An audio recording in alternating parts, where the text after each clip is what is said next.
Hi hello అందరికీ. నేను last వీడియోలో చూపించాను కదండి, వినాయకుడిని తీసుకొని వచ్చామని. అలా తెచ్చిన వెంటనే ఒక ప్లేట్లో పెట్టి ఆయనకి అభిషేకం చేయడం మాకు అలవాటండి. ఫస్ట్ వాటర్తో క్లీన్ చేసుకోవాలి. ఆ తర్వాత ఆయిల్ అప్లై చేసి ఒక చందనం ఉంటుంది కదా, చందనము అలాగే విభూదిని వాటర్లో మిక్స్ చేసి సపరేట్గా పెట్టుకోవాలి. ఫస్ట్ వాటర్, ఆ తర్వాత విభూది, ఆ తర్వాత చందనంతో అభిషేకం చేసి ఆయన్ని ఎక్కడైతే మనం నిలబెడతామో ఆ ప్లేస్లో పీఠం వేసి ఒక చిన్న పేపర్ లాంటిది వేసి, ఎందుకంటే ఆ పీఠానికి విగ్రహం అనేది అతుక్కుపోకుండా ఉండడానికి. యాక్చువల్లీ కొంచెం డ్రైగా ఉంటే విగ్రహం అనేది మేము ఇంకా స్లో ప్రాసెస్లో చేసింటాము. కొంచెం వెట్గా అంటే తేమగా ఉందన్నమాట విగ్రహం. అందువల్ల చాలా తొందరగా చేసేసామన్నమాట. ఈసారి పీఠం వేసి అక్షింతలు వేసి అందులో ఆయన్ని కూర్చోపెట్టేసాము.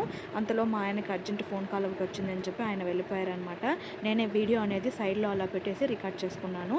అలా కూర్చోపెట్టిన తర్వాత ఆయనకి బొట్లు పెట్టి విభూదితో అలంకారం చేసి ఆయనకి మాల వేసి అలా కూర్చోబెట్టేశాను. నెక్స్ట్ డెకరేషన్ చేసి ఎలా పూజ చేసామనేది నెక్స్ట్ వీడియో చూపిస్తాను.